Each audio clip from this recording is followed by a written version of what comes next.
Welcome to beat the street. आज हम यहाँ पे बात करने वाले प्रिंस पाइप के बारे में। प्रिंस पाइप जो कि बहुत ज़्यादा एग्रेसिव एक्सपेंशन कर रहा है और यहाँ पे शायद इसको बोला जा रहा है कि नेक्स्ट एस्ट्रल पॉली हो सकता है।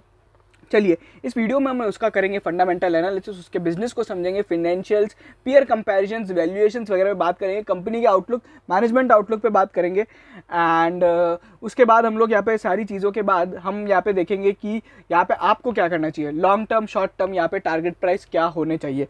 तो ये सारी चीज़ों पे हम लोग यहाँ पे डिस्कस करेंगे और हमारा एंड में हमारा ओपिनियन शेयर करेंगे।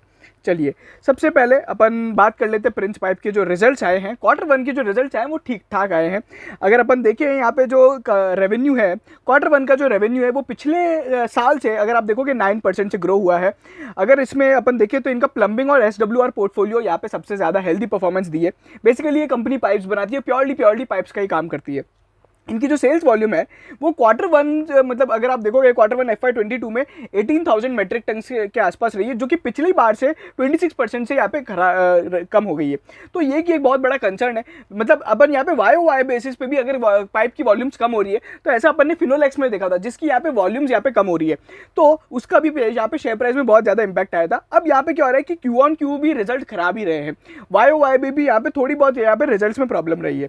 अच्छा, वॉल्यूम यहाँ पे क्यों इंपैक्ट हुआ है? बिकॉज यहाँ पे एग्री डिमांड यहाँ पे म्यूटेड थी और इस बार जो सेकंड वेव आया था वो बेसिकली रूरल को इंपैक्ट करके गया था। और आपको अगर थोड़ा ध्यान हो तो पिछली बार Q1 में मतलब अप्रैल से जून के महीने में इंडिया में रूरल में यहाँ पे ना कोई भी इतने ज्यादा स्ट्रिक्ट लॉकडाउन्स नहीं थे, बट इस बार यहाँ पे स्ट्रिक्ट लॉकडाउन थे। So this will be an major impact कि यहाँ पे क्यों पिछली साल प्रिंस पाइप ने अच्छा परफॉर्म किया था। अच्छा, Q1 में जो इनका EBITDA रहा है वो अगर आप देखोगे 30% से ग्रो हुआ है। वहीं पे EBITDA मार्जिन इस बार 12.5% रहा है, जो कि अगर आप देखोगे Q4 या फिर FY21 के EBITDA मार्जिन से 5% से कम है। इनका FY21 का EBITDA मार्जिन लगभग 17% के आसपास है और Q4 का जो EBITDA मार्जिन था वो काफ़ी ज़्यादा था। चलिए वहीं पे अगर अपन पैट की बात करें तो 58 करोड़ से इनका यहाँ पे प्रॉफिट मतलब 58% से यहाँ पे इनका प्रॉफिट आफ्टर टैक्स बढ़ा है। बट यहाँ पे अगर आप देखोगे जो इनकी वर्किंग कैपिटल है वो 116 दिन रह गई है हो गई है, जो कि पीछे अगर अपन कंपेयर करें 102 जो पहले थी, और अगर अपन लास्ट क्वार्टर की देखें तो वो बहुत कम थी। तो वर्किंग कैपिटल यहाँ पे बढ़ गई है।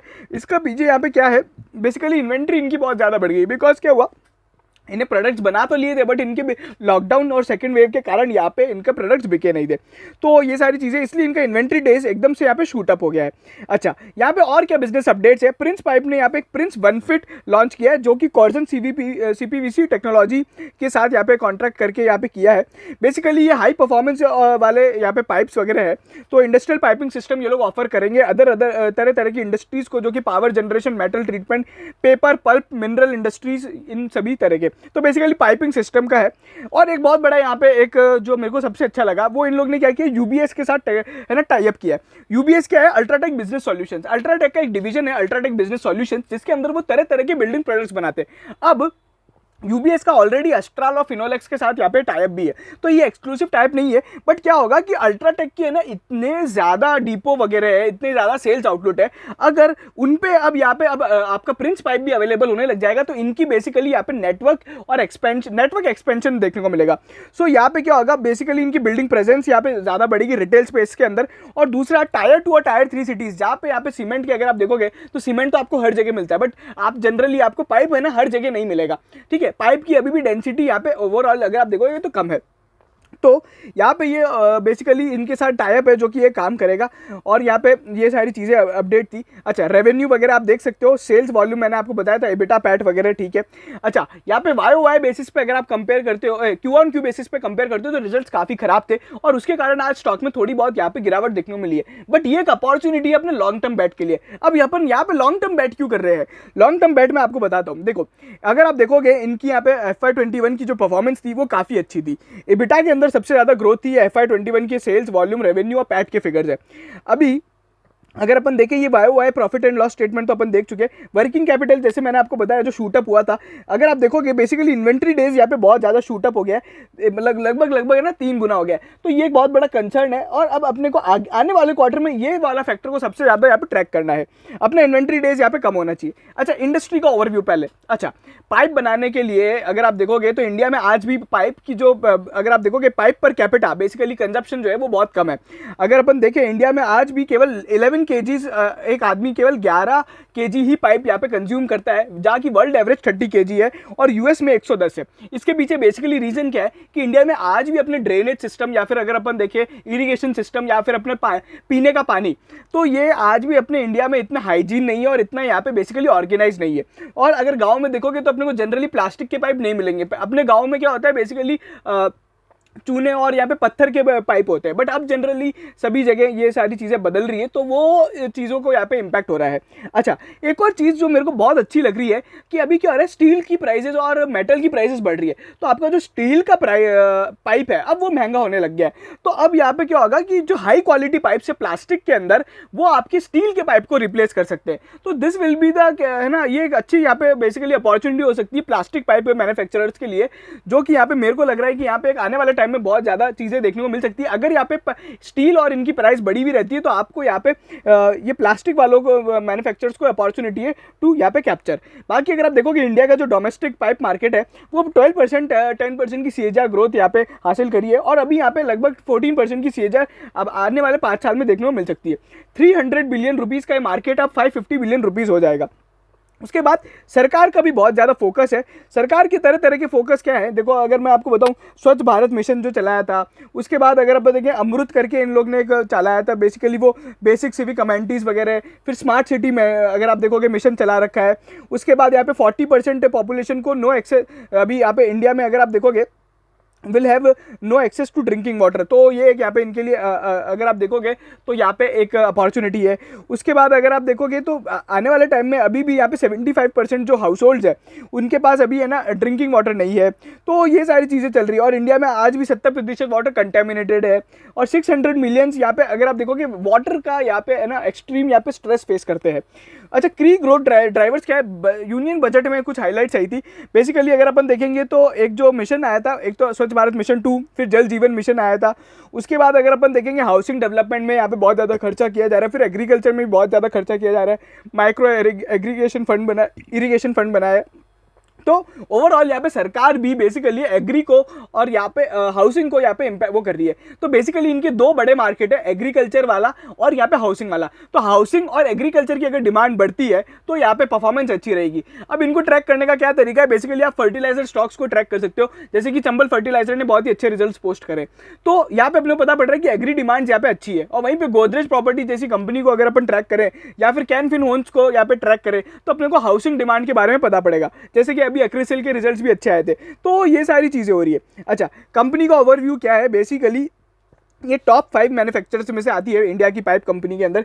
इनका जो बेसिकली मिशन क्या है, मिशन तो इंडिया की one of the largest pipe company बनना है और ये लगातार बहुत ज़्यादा एक्सपेंशन कर रहे हैं। अच्छा, इसके बारे में कैसे बताऊं मैं आपको, 1987 में कंपनी बनी थी, 7 इनकी टोटल मैन्युफैक्चरिंग फैसिलिटीज़ है, 11 वेयर हाउस है, 7200 से ज़्यादा तरह तरह के प्रोडक्ट्स है, 1500 इनके डीलर्स है, क्रिसिल की यहाँ पे रेटिंग A पॉजिटिव है, long term debt free company है, 1706 एम्प्लॉइज है, मार्केट कैप लगभग 8000 करोड़ के लगभग है, पैट इनका और रेवेन्यू वगैरह तो ठीक है, 2,59,000 मेट्रिक टन्स की इनकी अभी इंस्टॉल्ड कैपेसिटी है।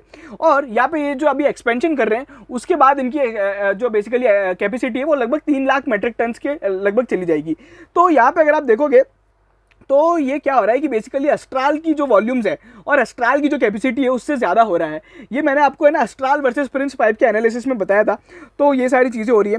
अच्छा, उसके बाद यहाँ पे और भी अच्छी अच्छी चीज़ें क्या देखने को मिल सकती है, तो उसमें एक अच्छा यहाँ पे इनका एक जो बहुत ज़्यादा प्रोजेक्ट है, मतलब अच्छा प्रोडक्ट है, लुब्रिजॉल के साथ इनने टाई अप किया था। बेसिकली प्लम्बिंग पाइप में इनका एक प्रिंस फ्लोगार्ड प्लस करके जो कि बहुत ज़्यादा चल रहा है। और आपको मैं एक चीज़ बता दूं कि इस तरह का प्रोडक्ट एक बार चल जाता है ना मार्केट में तो फिर उसकी एक अच्छी खासी यहाँ पे लीडरशिप क्रिएट हो जाती है। जैसे कि अभी आप एक बहुत सिंपल सी बात है, पिडिलाइट का ही फेविकॉल लोग बाग यूज़ करते हैं, बिल्डिंग मटीरियल हो या कुछ भी हो। तो उस तरह का एक मार्केट अगर बैठ जाता है ना तो फिर आपका रहेगा ही रहेगा। वैसे ही अपना जैसे अभी प्रिंस का है ना, ये जो फ्लोगार्ड प्लस है इसका बहुत अच्छा मार्केट शेयर है। अच्छा, इन लोग ने अभी 2021 में इन लोग है ना तेलंगाना में बेसिकली इनने एक अपना प्रोडक्शन चालू किया था, एक्सपेंशन चालू किया था। उसका अभी है ना इन लोग ने अपने तय समय से पहले ही उसका कॉमर्शियल प्रोडक्शन स्टार्ट कर दिया है। अभी थोड़ी बहुत कैपेसिटी ही चालू हुई है बट ओवरऑल कैपेसिटी बाद में चालू होगी, उसके बारे में बात करेंगे। फिर इन लोग ने ये इनकी पूरी हिस्ट्री है जो आप यहाँ पे देख सकते हो, 1987 से कंपनी कैसे कैसे कर रही है। तो इन लोग ने बेसिकली एक ट्रूबोर पाइपिंग सिस्टम करके एक यहाँ पे कैम्प्लास सनमर लिमिटेड की एक कंपनी थी, उसको यहाँ पे एक्वायर किया था। तो इनका चेन्नई और कोल्हापुर का प्लांट वहाँ से आया है, और उसी तरीके इनके हरिद्वार वगैरह वगैरह, दादर नादर हवेली में प्लांट्स है। तो अगर आप देखोगे तो बेसिकली तेलंगाना जो वाला प्लांट है ये 50,000 MTPA का है, और अभी इसकी फेज वाइज कैपेसिटी एक्सपेंशन की जाएगी अगले 2-3 सालों में। बाकी इंस्टॉल्ड कैपेसिटी अगर आप देखोगे तो यहाँ पे ये आप देख सकते हो इंस्टॉल्ड कैपेसिटी है, तरह तरह के इनके प्लान्स है। एक बात की अच्छी लग रही है, नॉर्थ में हरिद्वार है, साउथ में अपने पास चेन्नई और तेलंगाना हो गया, वेस्ट में अपने पास जयपुर हो गया जो कि की एरिया है, और फिर यहाँ पे अगर आप देखोगे दादरा देख लो, उसके बाद ये कोल्हापुर वगैरह यहाँ पे अपना महाराष्ट्र जोन में। तो ओवरऑल लगभग है ना यहाँ पे इंडिया की सारी रीजन्स को कवर कर रहे हैं, और इसलिए ये अब रीजनल कंपनी जो पहले थी, अब ये यहाँ पे पैन इंडिया कंपनी बनती जा रही है। जहाँ पे पहले प्रिंस पाइप का जो मेजर फोकस था बेसिकली इनका हरिद्वार वाला प्लांट था, वो अगर आप देखोगे सबसे बड़ा था, तो वो वहाँ पे सबसे ज़्यादा फोकस था, और सबसे पुराना प्लांट इनका अत्थल में था। तो वो आप यहाँ पे देख सकते हो कि नॉर्थ इंडिया से अब ये पूरे पैन इंडिया में आ चुके हैं। बाकी आप स्ट्रेटेजिक इनकी डिस्ट्रीब्यूशन वगैरह आप देख सकते हो। अभी यहाँ पे और क्या क्या चीज़ें हो रही है, तो एक तो इनका है ना फ्रेट बहुत ज़्यादा इंपॉर्टेंट फैक्टर हो जाता है। पाइप में है ना फ्रेट अगर ज़्यादा लग गया तो आपको बहुत ज़्यादा प्रॉब्लम हो जाएगी। और बाकी जो इनके प्लांट्स है जनरली इनके रॉ मटेरियल के पास में ही है, जहाँ पे रॉ मटेरियल की लोकेशंस है, और वहीं पे अगर अपन देखेंगे तो ये सारी चीज़ें, ये इनके अदर कॉर्पोरेट ऑफिस वगैरह और ये सब चीज़ों की ओवरऑल इनकी यहाँ पे वो है कि पैन इंडिया में इनकी काका यहाँ पे प्रेजेंस है, तो वो आप यहाँ पे देख सकते हो। अच्छा, इसके बाद ये जो तेलंगाना का प्लांट है, देखो तेलंगाना का प्लांट यहाँ पे इनके बिफोर टाइम ही चालू हो गया था। अभी यहाँ पे 4,000 MTPA मेट्रिक टन की यहाँ पे कैपेसिटी डेवलप हुई है। बाकी इनकी जो कैपेसिटी का प्लान है 50,000 के मेट्रिक टन का प्लान है। अब इससे बेसिकली ये लोग साउथ वाला मार्केट को कैप्चर करेंगे, और एबिटा मार्जिन इनके इंप्रूव हो जाएंगे, और तरह तरह के बेटर यहाँ पे प्रोडक्ट मिक्स लेके आएंगे, और वॉल्यूम ग्रोथ आपको देखने को मिल सकती है। और वहीं पे लॉजिस्टिक्स और ऑपरेशनल सेविंग्स होंगी, बिकॉज अब अगर आपका प्लांट वहाँ पे आ गया है तो अब आपको दूर से कहीं भेजना नहीं पड़ेगा, तो वो एक चीज़ होगी। बाकी अगर आप देखेंगे तो लगातार कंपनी है ना इनऑर्गेनिक ग्रोथ पे बहुत ज़्यादा फोकस करती है। इनऑर्गेनिक ग्रोथ क्या होता है, बेसिकली जब आप किसी प्लांट को एक्वायर कर लेते हो या फिर एक नया प्लांट आप लेके आते हो, तो वो इनऑर्गेनिक ग्रोथ कहलाता है। और ऑर्गेनिक ग्रोथ में क्या होता है, बेसिकली आप अपनी एग्जिस्टिंग कैपेसिटी को थोड़ा बहुत है ना तोड़ मोड़ के बढ़ाते हो, तो वो सब ऑर्गेनिक ग्रोथ में आता है। तो इसकी ये हिस्ट्री रही है। अच्छा, बाकी अगर आप देखोगे कंपनी ने अपना इन्वेस्टमेंट रेशनल बताया कि हम लोग क्यों यहाँ पे कर रहे हैं, तो वो सब चीज़ें हो रही है। अच्छा, अभी अपन बात करें तो पाइप वाले सेगमेंट के अंदर है ना एक बहुत ज़्यादा कंसोलिडेशन देखने को मिल रहा है। इसके पीछे सिंपल सा रीज़न है, अगर आप देखोगे तो कोविड-19 ने ना बहुत सारी छोटी छोटी कंपनियों को ख़त्म कर दिया, बिकॉज बैलेंस शीट और उसके कारण यहाँ पे ओवरऑल इनकी लिक्विडिटी फिनेंशियल सिचुएशंस खराब होने के कारण यहाँ पे बहुत सारी कंपनीज पीछे हो गई। और प्रिंस पाइप के पास वो सारी चीज़ें नहीं थी, मतलब इनकी ऑलरेडी डेप्ट कम थी, और इन लोग ने FY21 में लगभग सारी डेट पे भी कर दी है। तो वो है ना इंडस्ट्री में छोटे प्लेयर्स का कंसोलिडेशन का सबसे ज़्यादा फायदा बेसिकली प्रिंस पाइप को हो रहा है। और जो इनकी वॉल्यूम ग्रोथ है ना वो अस्ट्राल की नहीं थी, ना ही फिनोलेक्स की थी। अच्छा, उसके बाद यहाँ पे अब क्या है, ये लीडरशिप इनोवेशन वगैरह आप यहाँ पे देख सकते हो ये क्या क्या कर रहे हैं। तो बेसिकली ये अभी अर्ली अडॉप्टर्स है agri and fitting SWR systems के। फिर यहाँ पे मार्केट लीडर हैं ये बेसिकली थोड़ी बहुत प्लम्बिंग प्रोडक्ट्स के। तो ये सब चीज़ें है ना इनके कंपनी के बारे में बता रही है कि यहाँ पे ये क्या क्या चीज़ें हो रही है। प्रोडक्ट बास्केट आप देख सकते हो, प्लम्बिंग सॉल्यूशंस है, sewage and underground drainage portfolio है जो कि अपना SWR वाला हो गया। फिर इरीगेशन वाला जो आप देख सकते हो इरीगेशन सॉल्यूशंस है, और स्टोरेज सॉल्यूशंस है। बेसिकली टैंक वगैरह भी बनाते हैं, बट अभी वो बहुत ही मतलब है ना छोटा इनका वो है, और ये सारी चीज़ें होती है। उसके बाद यहाँ पे रोड अहेड क्या क्या है देखिए, एक तो लुब्रिजॉल के साथ इनकी पार्टनरशिप हुई है, तो वो अपन ने देख लिया। उसके बाद अपन ने अभी CPVC वाला एक टेक्नोलॉजी देख लिया है, तो वो सब चीज़ें हैं। फिर यहाँ पे कंपनी ने अपने वे अहेड कुछ है ना क्वालिटी के प्लान्स बताए, बेसिकली यूवी रेजिस्टेंट पाइप हो गया, ट्रांसपोर्टेशन और हैंडलिंग कॉस्ट को कम करना हो गया। उसके बाद तरह तरह के अपने टेक्निकल अपग्रेडेशन लेके आना है, फिनिश प्रोडक्ट्स की क्वालिटी पे और इम्प्रूव करना है, और हाई स्ट्रेंथ वाले पाइप्स ज़्यादा बनाने ताकि ये बेसिकली स्टील वाले पाइप्स के साथ कॉम्पीट कर सके। तो उसके बाद इनका जो टेक्निकल कोलैबोरेशन है बेसिकली वो टूलिंग होलैंड के साथ है। ये बेसिकली इनको तरह तरह के जो टूलिंग इनकी रिक्वायरमेंट होती है वो सबको पूरी कर रहा है। और मोल्ड जो कि सबसे ज़्यादा इंपॉर्टेंट होता है मोल्ड मेकिंग में, और यहाँ पे बेसिकली टूल रूम और प्रोजेक्ट्स के अंदर ये लोग इंजीनियरिंग कोलैबोरेशन है जो कि आप यहाँ पे देख सकते हो। और यहाँ पे इसके बारे में तो अपन ने ऑलरेडी बहुत बार पिछली बार भी डिस्कस किया था, तो वो सब चीज़ें हैं। अच्छा, फिर ये UBS वाली जो पार्टनरशिप है तो इसके बारे में बताया है।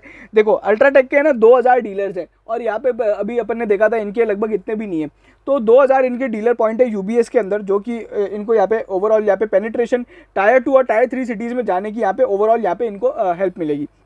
तो ये पार्टनरशिप भी बढ़िया है। फिर सीपीवीसी वाली पार्टनरशिप है जो मैंने आपको बताया था क्या हो रहा है, बेसिकली एक नया तरह का पाइप आ रहा है, मतलब पाइपिंग सिस्टम पे काम कर रहे हैं, जो कि इंडस्ट्रियल पाइपिंग सिस्टम होता है, वो बड़े बड़े प्रोजेक्ट्स होते हैं।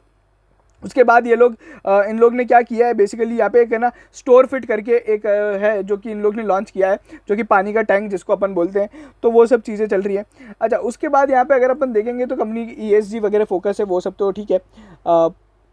अभी मेरे को एक चीज़ मैं आपको बताना चाहूँगा कि इसमें यहाँ पे एक चीज़ जो अच्छी हो रही है वो ये है बेसिकली कि है ना हर बार कंपनी कुछ ना कुछ लेके आती है कि ये टाइप है, वो टाइप है, वो चीज़ें बहुत ज़्यादा अपने को मतलब है ना यहाँ पे कंपनी की ग्रोथ को यहाँ पे फैक्टर करेगी। अच्छा, अभी की परफॉर्मेंस तो इतनी अच्छी नहीं थी और इसलिए आज शेयर प्राइस में थोड़ा बहुत यहाँ पे तोड़ मरोड़ मतलब गिरावट भी देखने को मिली थी। अभी कंपनी का फोकस क्या है, बेसिकली कॉस्ट एफिशिएंसी और मार्केट शेयर को बढ़ाना है। उसके बाद आरओसी और आरओई के रेशियोज को इंप्रूव करना है। उसके बाद डिस्ट्रीब्यूशन नेटवर्क को मतलब अपना एक्सपेंड करने का इनका फोकस है। और फिर सस्टेनेबल ग्रोथ और इबिटा मार्जिन वगैरह को यहाँ पे अच्छे तरीके से और मतलब है ना और इबिटा मार्जिन को हायर ले जाना है। अगर अपन देखेंगे तो अपना एस्ट्राल का जो इबिटा मार्जिन है या फिर अगर अपन देखेंगे तो फिनोलेक्स का इबिटा मार्जिन है ना वो बहुत ज़्यादा है। अच्छा, कोई यहाँ पे डार्क हॉर्स मेरे से पूछना चाहता है पाइप सेक्टर के अंदर, तो मैं आपको बोलूँगा फिनोलेक्स इंडस्ट्रीज़। फिनोलेक्स में क्या है कि बेसिकली वो पाइप के नंबर 1 प्लेयर भी हैं, एबिटा मार्जिन भी उनका ज़्यादा है, बट उसका शेयर प्राइस नहीं भाग रहा है। तो अगर कोई डार्क हॉर्स मल्टी बैगर सोच रहा है कि वो हो सकता है तो बेसिकली वो फिनोलेक्स पाइप है। इसका पी अभी अगर अपन देखें अपना प्रिंस पाइप का तो 33 का पी चल रहा है। प्राइस टू बुक रेशो 7.4 का हो चुका है और वहीं पे आरओई आरओसी तो डबल डिजिट में है ही। ईवी टू इबिटा रेशो 19 का है, पीजी रेशो अभी 0.68 का है। बेसिकली इनकी एक से कम होना मतलब अच्छा होता है। प्राइस यहाँ पे कम बढ़ रही है और अर्निंग्स यहाँ पे ज़्यादा तेजी से बढ़ रही है, तो वो एक यहाँ पे हो सकता है। पी रेशो की अगर आप हिस्ट्री देखोगे एक साल की तो लगभग अभी अपन एक साल में अगर देखें तो लगभग ये अब नया जो इनका पी है बेसिकली 33 से 40 के बीच में ट्रेड होता है, ठीक है। और अब क्या होगा कि ग्रोथ कंपनीज है ना, तो ग्रोथ कंपनी में एक टाइम के लिए बहुत ज़्यादा हाई पी होता है और अब यहाँ पे एकदम से लो हो जाएगा। तो ग्रोथ तो इनने मेजर जो ग्रोथ इनको अचीव करनी थी वो लगभग ये कर चुके हैं।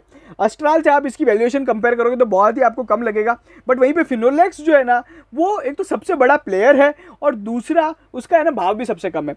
बट प्रिंस पाइप यहाँ पे मेरे को लग रहा है बहुत ज़्यादा एग्रेसिव ग्रोथ है और इसकी अगर वैल्यूएशन अस्ट्राल से कंपेयर करो तो आपको यहाँ पे सस्ता दिखेगा। बाकी अगर अपन देखें सुप्रीम इंडस्ट्रीज वगैरह से तो यहाँ पे इसकी वैल्यूएशन थोड़ी बहुत ज़्यादा है। So under valued over valued की बात नहीं है, बट यहाँ पे अभी ये फेयरली वैल्यूड स्टॉक है। क्वार्टरली रिजल्ट्स वगैरह आप देख लीजिए वो तो सब ठीक है, बट यहाँ पे प्रॉफिट एंड लॉस अगर अपन ईयरली बेसिस पे देखेंगे तो एक अच्छी खासी ग्रोथ मिली है। मतलब 950 करोड़ की सेल्स है। अब यहाँ पे इन लोग ने जो सेल्स पोस्ट करी है वो 2000 करोड़ और 2100 करोड़ टीटीएम बेसिस पे करी है।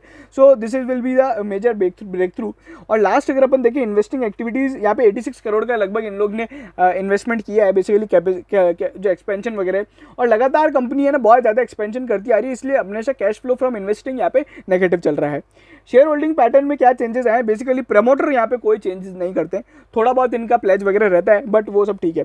अच्छा, एफआईआईज की अगर अपन बात करें तो एफआईआईज ने अपना स्टेक बढ़ाया है, डीआईआईज ने अपना स्टेक बहुत भारी मात्रा में कम कर लिया है। किसी भी बड़े इन्वेस्टर को अपने को नहीं देखना है, मैं हर बार बोलता हूँ।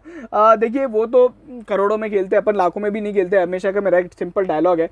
बट क्या है कि कोई बड़ा आदमी आता है तो अच्छी बात है, बट अगर चला जाए तो इसका मतलब ये उनको कभी भी है ना ब्लाइंडली ही कॉपी नहीं करना है कि उसने खरीद लिया तो अपन को घुस जाना है, वैसा कभी नहीं करना है। तो ये सारी चीज़ें अब अपन एक बार टेक्निकल चार्ट्स देख लेते हैं और मैं आपको टारगेट प्राइस वगैरह बता देता हूँ। ठीक है, शॉर्ट टर्म में अभी क्या ये बेयरिश बन रहा है, बट मेरे को एक आज बात अच्छी ये लगी है कि आज स्टॉक में एक अच्छी खासी है ना उतार चढ़ाव देखने के बाद भी स्टॉक एक डिसेंट लेवल्स पे बंद हुआ है। तो शॉर्ट टर्म में अगर आप देखोगे EMA SMA 50 से कम के तो वो सभी आपको सेल के संकेत दे रहे हैं। लॉन्ग टर्म बाय तो है ही। रेजिस्टेंस यहाँ पे 747 का है और उसके बाद जो एक रेजिस्टेंस है 810 का है। सपोर्ट आज अपना 632 का है, जो कि उस सपोर्ट से ही आज अपनी रिकवरी भी देखने को मिली थी। आज लगभग इनने 612 का लो बनाया था, उसके बाद से एक अच्छी खासी रिकवरी देखने को मिली थी। अभी अपन ने एक चीज़ क्या हो गई है कि स्टॉक में है ना सभी तरह की वो सब खत्म हो गई कि रिजल्ट को लेके जो भी यहाँ पे आशंका वगैरह रहती है ना वो सारी वोलेटिलिटी वाले फैक्टर अब खत्म हो गए और स्टॉक ने एक अच्छी खासी रिकवरी दिखा दी। तो अपने को ये समझ में आ गया है कि बेसिकली अपना आज यहाँ पे कि है ना अपनी ऊपरी मतलब अपवर्ड्स देखने को मिल सकता है, बिकॉज एक है ना स्ट्रॉन्ग लोस है, एक अच्छी खासी यहाँ पे रिकवरी देखने को मिली है। और वहीं पे जो आज वॉल्यूम्स वगैरह हैं अगर अपन देखिए 6 महीने का चार्ट भी, तो आज यहाँ पे वॉल्यूम्स वगैरह भी काफ़ी अच्छे बन रहे हैं। और अभी 650 लगभग अगर आप देखोगे तो 695 के आसपास इनकी सॉरी 665 पे आज इनकी जो क्लोजिंग हुई है, तो वहाँ पे एक अच्छी खासी बिल्कुल बाय बन सकती है लॉन्ग टर्म के लिए। अगर आप मुझसे पूछते हो तो यहाँ पे ये शेयर तो मेरे को लगता है कि यहाँ पे एक साल में 1000 रुपये तक जा सकता है। बट अगर अपन देखें लास्ट टाइम भी जब मैंने स्टॉक रिकवर किया था, तो जब भाव इसका लगभग 480 था, और उस टाइम जो मैंने टारगेट दिए थे 750-800 रुपये के, तो वो लगभग हिट हुए थे। तो अभी यहाँ पे वापस वही टारगेट के साथ अपन शॉर्ट टर्म की बैट रहेगी कि जो शॉर्ट टर्म टारगेट रहेगा वो रहेगा हमारा 750 का, ठीक है। उसके बाद जो लॉन्ग टर्म टारगेट अगर अपन देखें तो 850 से 1000 रुपये के बीच का एक टारगेट रह सकता है। बाइंग रेंज क्या बनती है? बाइंग रेंज बिल्कुल करंट भाव पे भी आप बाय कर सकते हो, बट यहाँ पे हमेशा मैं बोलता हूँ स्टैगर्ड बाइंग स्टैगर्ड सेलिंग करो। तो 640 के बीच से अपन 670, अगर इस बाइंग आप रेंज में अगर आप बाय करते हो ना, तो आपको अच्छा खासा यहाँ पे गेन देखने को मिल सकता है। बट यहाँ पे अगर कोई स्टॉप लॉस वगैरह शॉर्ट टर्म के लिए पूछता है, तो स्टॉप लॉस क्या हो सकता है? आज का जो लो है 620 का जो एक सपोर्ट है, अगर उसके नीचे अगर स्टॉक जाता है तो यहाँ पे अपने को रुक जाना चाहिए, फिर अपने को अपनी स्टैगर्ड बाइंग बंद कर देनी चाहिए। बाकी आप यहाँ पे 640 670 वाले जोन में बाय करो, तो आपको यहाँ पे एक अच्छे खासे गेन्स इन फ्यूचर देखने को मिल सकते हैं। तो ये था मेरा एनालिसिस प्रिंस पाइप पे। आज हम लोग ने लगभग सारी चीजें डिस्कस करी है प्रिंस पाइप के बारे में। अगर आपको वीडियो पसंद आया तो प्लीज प्लीज प्लीज चैनल को सब्सक्राइब करो, और इस वीडियो और स्टॉक से रिलेटेड बाकी जितने भी अपडेट्स रहेंगे, बिकॉज हम लोग अब नेक्स्ट क्वार्टर में वापस प्रिंस पाइप का वीडियो बनाने वाले, तो बाकी सारे जो अपडेट्स रहेंगे वो हम लोग हमारे टेलीग्राम चैनल पर डालते हैं, तो आप वहाँ पे प्लीज़ ज्वाइन कर सकते हैं। और प्लीज़ वीडियो शेयर कीजिए, लाइक कीजिए, कमेंट कीजिए, और आप वीडियो देखने के लिए आपका बहुत बहुत धन्यवाद। Thank you.